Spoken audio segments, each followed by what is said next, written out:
हामी भूमि मान्छे हो। सरकारले के गर्नु हेर्नु तपाईले देख्नु भएको छ सरकारले के गरेको छ यहाँ सबै मरेका छन् यहाँ जनतासँग पैसा कहाँ छ कहाँ जुट्नुसँग पैसा सात नेताले पैसा खाए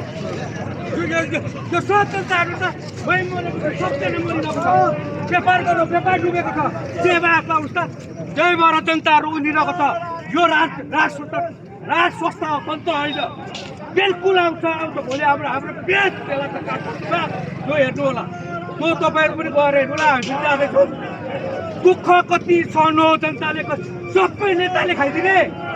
सबै नेता उपलब्ध नेताको के धन्दा छ नेताको व्यापार छ नेता छ के छ उनीहरूको उद्योग छ उनीहरू चाहिँ कहाँ मोल भयो हामी यहाँ व्यापार गर्ने मान्छे डुब्यौँ 3 करोड ऋण छ मलाई व्यापार गर्दा खै त नेताहरू चाहिँ मौलाने हामी किन डुबिरहेको ब्याङ्कको जाति तिर्नुहोस् तपाईँको सरकारीको जाति तिर्नुहोस् 7% देखि 18% बनायो तपाईँको कोभिडको बेला के भएको थियो कोभिड सकिने बित्तिकै 18% ब्याज जनता मर्दैन म त्यसै बात गरेर यहाँ दुर्गा पक्षको पछि लागिरहेको छु उहाँले गर्नुहुन्छ तपाईँले के भन्नुहोस् ब्याङ्कको ऋण त तपाईँ आफै सहमतिमा खानु भएको होइन सहमतिमा खाए पनि 7% को 7%मा त हामी तिर्छौँ नि त 18% कसरी तिर्नु सक्छ कसरी पर्छ भनेर कागज गरेछु 7%मा अनि 18% गर्दाखेरि तपाईँको 1 लाख तिर्दा 2 लाख एकैचोटि तिर्नु सकिन्छ पत्रकार मात्रै त्यो त गर्नुहुन्छ दुनियाँ भर हेर्नु दुनियाँ साला यी नेता दलालहरू भागबन्दी गरेर खान्छन् होइन त्योभन्दा त्यो एउटा राजाले खास न त्यो भएर हामी बरु कोली आरोस् के राजा चाहिएको एउटा कतिपय राजा बस्यो भने नि अरू सालाहरू भोटेहरूलाई दोकान तपाईँको घोट्ला कति छ घोट्ला तपाईँहरूलाई पनि थाहा होला नि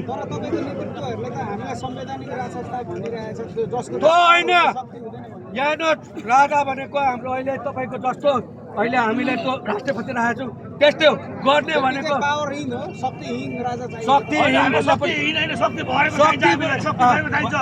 निरङ्कुश राजतन्त्र चाहिन्छ भ्रष्टाचारले एक गरेर जेलमा कोर्ट देखाउन चाहिन्छ हामीलाई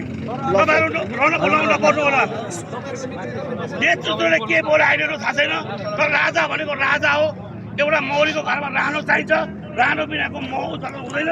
राजा चाहिन्छ निरङ्कुश चाहिन्छ यी भ्रष्टहरूलाई थुन्याएको राजा चाहिन्छ राष्ट्रपतिको ठाउँमा राजा छ के मतलब हो त राजा राजाले चाहिन्छ वैदिक शासन सहितको हिन्दू राज्य र राजा सहितको राष्ट्र चाहिन्छ हामीलाई